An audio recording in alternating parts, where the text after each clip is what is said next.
Dans un contexte de raidissement du régime de Félix Tshisekedi, que le président Elie tient ce point de presse.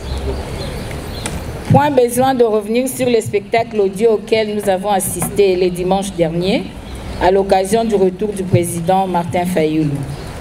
Plus de 2000 policiers, une cinquantaine de jeeps, de camions à jet d'eau chaude pour réprimer la marche de paisibles citoyens. Cette répression avait fait des victimes et des blessés notamment. Un garde du corps du président élu Martin Fayulu qui se trouve jusqu'à présent aux soins intensifs. 52 personnes arrêtées et relâchées le même jour après torture et traitements dégradants. 8 militants enlevés à Massina au niveau de l'entrée Siforco, torturés et déportés au cachot de la police militaire de Lancélé. Adrien Malenga, le secrétaire national en charge de formation de l'ECD, qui a été enlevé au quartier 1 Andjili, neutralisé et puis jeté à Kinkole. ECD condamne ces pratiques barbares, rétrogrades et inhumaines et va saisir les instances judiciaires nationales et internationales pour des sanctions exemplaires.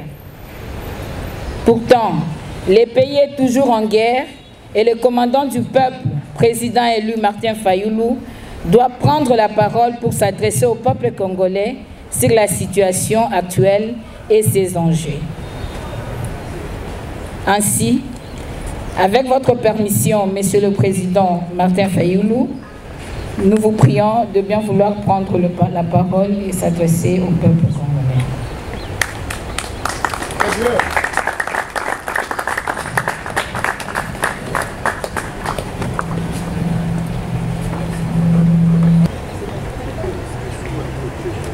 Mesdames, Mesdemoiselles et Messieurs, la situation que traverse notre pays en ce moment est on ne peut plus grave.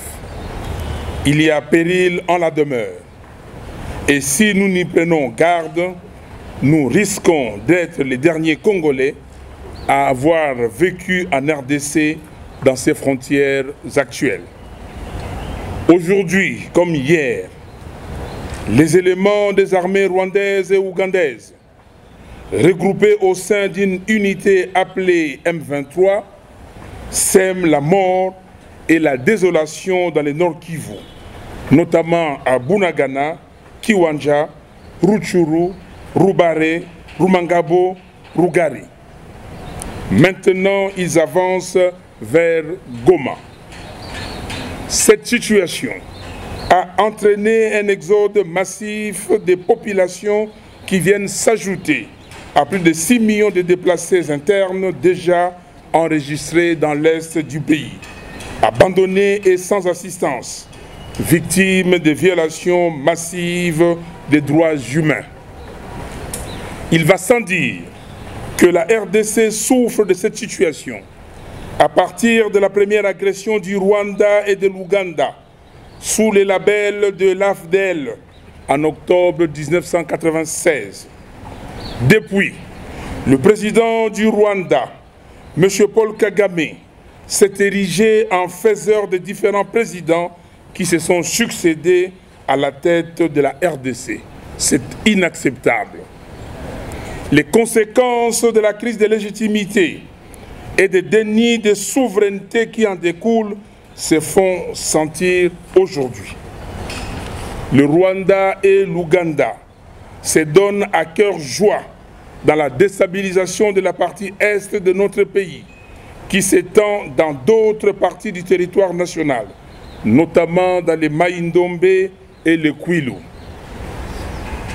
Cette déstabilisation est rendue possible notamment par l'infiltration de toutes les institutions de la République. Et pour mieux contrôler la RDC, ses ennemis l'ont amené dans la communauté d'Afrique de l'Est. Il n'est plus un secret pour personne que M. Tshisekedi est arrivé au pouvoir grâce à M. Kabila et M. Kagame. Question. Quelle serait alors la motivation profonde pour M. Kagame aujourd'hui d'agresser M. Tshisekedi alors que ce dernier a reconnu lui avoir tout donné? Deuxième question. Pourquoi M. Tshisekedi n'a-t-il jamais pointé du doigt directement M. Kagame en le désignant comme étant l'auteur principal de cette agression? Le discours, c'est bon. Mais qui est responsable du génocide congolais? 10 millions de morts depuis 1993 et de 6 millions de déplacés internes. Autre question. Pourquoi le gouvernement de M. Tshisekedi n'a-t-il jamais saisi le Conseil de sécurité des Nations Unies pour que celui-ci déclare le Rwanda comme pays agresseur de la RDC? Aussi, pourquoi n'y a-t-il jamais eu de plainte auprès de la Cour internationale de justice? À ce sujet, il faut rappeler pourtant que lors de l'agression de la RDC par le Rwanda en 1998, le gouvernement de l'époque avait porté plainte à la Cour internationale de justice pour acte d'agression contre le Rwanda et l'Ouganda. Mesdames, Mesdemoiselles et Messieurs, les agresseurs ont décidé de mettre autour d'une même table le M23 et les gouvernements des fêtes de la RDC pour appliquer une fois de plus la recette de l'infiltration des institutions congolaises au moyen de l'intégration et du brassage. En réalité, le processus de Nairobi est un processus de validation des nouvelles frontières des territoires conquis en RDC par le Rwanda. Dans cette combine de Nairobi, il est prévu que M. Tshisekedi ramène un accord de cessez-le-feu qui, malheureusement, aura consacré l'occupation.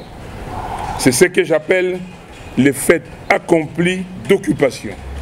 Et c'est cela le vrai but de cette guerre. En effet, M. Tshisekedi a signé de nombreux accords avec les pays qui nous agressent et aucun de ces accords n'a été révoqué. De ce qui précède, j'accuse M. Félix Antoine Tshisekedi Tshilombo de haute trahison. M. Félix Tshisekedi et ses mentors sont cyniquement et désespérément à la recherche d'un argument électoral et de conservation de pouvoir. Ayant en effet constaté que M. Félix Tshisekedi ne pourra pas gagner les élections de 2023, ses parrains sont venus à sa rescousse en imposant à la RDC une guerre qu'il devrait gagner à temps voulu afin de lui donner l'occasion de se présenter en sauveur de la population congolaise qui ne jure que par la paix. Il aura ainsi gagné la guerre, mais les territoires conquis par le M23 resteront rwandais et le Rwanda aura allongé ses frontières. Le peuple congolais, debout, s'y opposera avec la dernière énergie. Nous disons que la paix se gagne par les combats, non pas une trêve. Nous voulons une paix durable et définitive. Toute paix qui viendrait en dehors de l'implication de notre peuple et de nos forces armées ne pourra être qu'une paix de façade, comme ce fut le cas avec le CNDP et le M23-1. Le processus de Nairobi obéit au même modus operandi.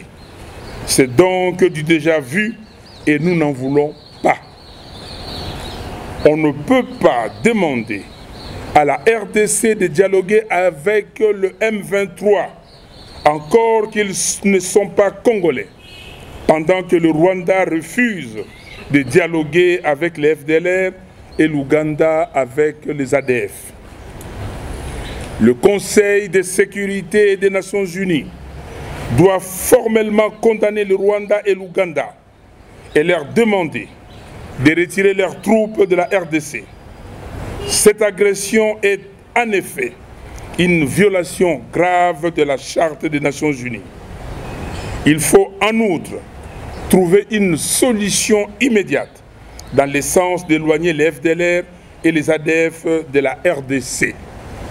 Il faut enfin mettre un terme au mandat actuel de la MONUSCO et la remplacer par une nouvelle mission qu'on appellerait ONU RDC, Opération des Nations Unies en RDC, avec un mandat offensif de rétablissement de la paix et de maintien de l'intégrité territoriale de la RDC.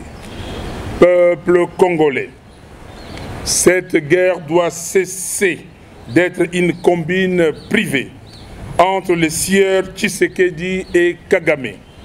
Elle doit devenir l'affaire de tout un chacun. Tout Congolais doit être au combat, conformément à l'article 63 de notre Constitution qui dispose que, je cite, « Tout Congolais a les droits et les devoirs sacrés de défendre le pays et son intégrité territoriale face à une menace ou une agression extérieure. » Que vous soyez au sud, au nord, à l'ouest ou dans la diaspora, mobilisons-nous tous pour soutenir nos vaillants militaires qui se battent pour l'intégrité de notre territoire et prouvons au monde entier que le Congo est un, indivisible et il le restera. Je vous remercie. Que Dieu bénisse le Congo et son vaillant peuple.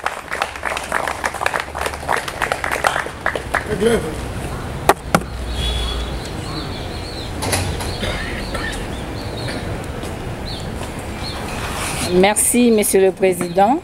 Mesdames et Messieurs, nous venons de suivre l'adresse du président élu Martin Fayulu Madidi. Comme nous avions dit au début que c'était un point de presse. Et maintenant, avec votre permission, Monsieur le Président, nous pouvons clôturer. Merci beaucoup. Ok, nous sommes à la fin de notre point de presse.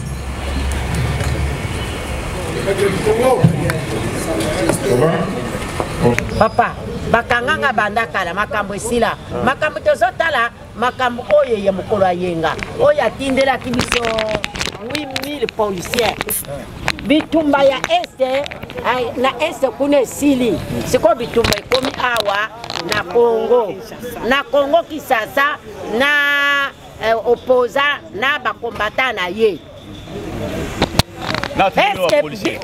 nana tindaki ba policier mutu atindaki ba policier mukonzi ya mboka Chilombo mutu atindaki Chilombo mutu atindaki nga nanu namona te biso nyonso tozalaki na liti ya tata na ye na IDPS Mobutu mokolo moko te acharge charge de combat azwa bamituka ya mai ya moto atinda ibele ya ba policier.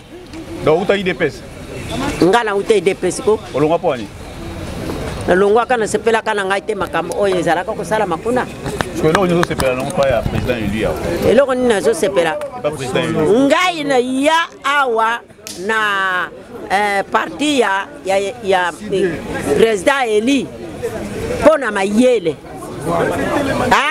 pona mayele nakoki kotambola pona luyenge te natambola na mutu oyo aza na mayele oyo ezolakisa batu nzela yango na ya namoni parti oyo eza na mayele nga pene eza na mayele mpona kota mayele oyo ya ye soki nazwa yango ntango na bandeko lobaka koyeba ke mama pe aza na nsima tala likambo alobi eza ya malamu tosalela yango mais bazo reproche ndenge ezofinga babiki no mama Marine nafingaka mutu te nga nafingaka mutu te mboso makama mboso na lobaka oya mboso na lobaka yango oyo ezosalama olia mbongo mboso yango okaki su te mbongo mboso bayo olia mbongo na yango okoloba su na mboso te ngai nayebi ndako ya mboso te nayebi biro mboso asalaka te mbongo yango atindelanga na mpesa to nani ok nga nakutana na Mbosso te. Nakutana na Mbosso te papa. Est-ce que Mbosso bon c'est ça les nayo comment on est ça les ndeni bando belela wana atika comment améliorer musala quand même. Mbosso ngai na belela ye pona makambo oya mboka. Mboka ezotambola malamu te. Tango tomonaka siko Mbosso batseye na bureau assemblée nationale. Ngana biso nyos to sepelaka. To sepeli pona nini? Poto moni ndeko na biso lukula kote na place wana. Nakanisi akobongisa. Akobongisa pona misala ya bana Congo. Bana Congo po basala nini? Basala. Merci beaucoup maman.